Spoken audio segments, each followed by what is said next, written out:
Welcome everybody. I'm here to talk to you about instruction, finally, and how that plays in to the differentiated classroom. You know, I gotta say, one of the questions I had when first learning about DI was, well, what's the difference between curriculum and instruction? You know, I knew at the University of Virginia, they have a course, a discipline called curriculum and instruction. So they're clearly two different things, but I wasn't clear on that distinction. And the answer to that lies in the fundamentals of DI philosophy. Remember how I said that every element affects the other ones? Well, that plays into the difference between curriculum and instruction. Curriculum charts the overall goals in the learning unit, and assessment helps you understand what your students know or don't know. It could be that what you hope your students understand, they get immediately. So you should adjust your learning outcomes. It could be you're over-challenging them, so you need to give them scaffolding to help them get to that next level of thinking. So I would say instruction really is the proper execution of your curriculum informed by assessment. What helped me understand this is my background in program evaluation and instructional design. As a veteran English teacher, you may have some experience with that, but I'll be clear about it. Program evaluation, instructional design, it's all about structuring lessons for desired outcomes in learners. Sound familiar? But in that framework, you first have to identify the stakeholders, the issues they want solved, and then you have to actually assess their knowledge of the situation and their current knowledge of a problem before you can actually design learning materials. So that was the schema that helped me better understand the interplay between these elements. And it's no coincidence that I have that comment from Calvin and Hobbes there. Not that I think you should teach classes well TV tropes or factoids or tweets, but notice how Miss Wormwood here isn't addressing Calvin's need. He says, hey, he actually does her a favor, says, hey, I'm not learning like this. I need a different way of approaching the question. And she just says, okay, everyone, turn to page 21. No, she doesn't just say Calvin, turn to page 21. What does she say? The entire class turn to page 21. Sounds like it's a pretty rigid curriculum.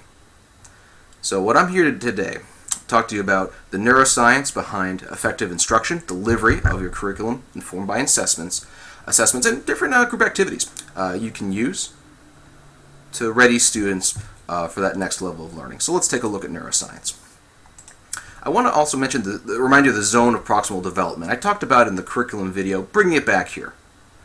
Now, to maximize learning, as we found, a task should be a little bit beyond the learner's current reach, but have the necessary supports for them as they reach their goal. Now, that goal can't be dumbed down or compromised. Plan up. Give your students something to aspire to.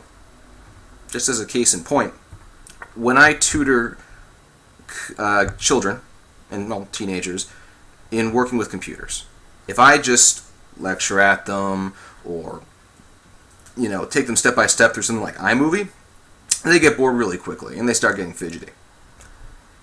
But once I give them the keys to the car and I say, we're going to try something challenging, let's learn Photoshop, let's learn Dreamweaver, that's when they start to click in, because they're being appropriately challenged. Again, no coincidence that I'm using frames of thought here to explain instruction that are familiar to me, my educational background and my volunteer work. And that's what schemas are. According to here's actually what they are.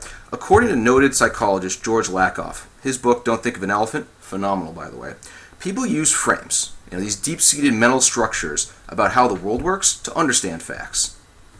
Frames are in our brains, they define our common sense. It's really impossible to think without activating some sort of frame.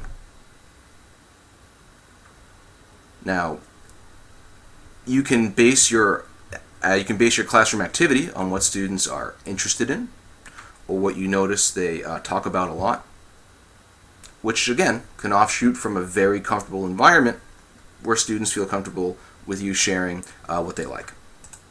But that dives more into basing differentiation on student interest. We're here to talk about readiness.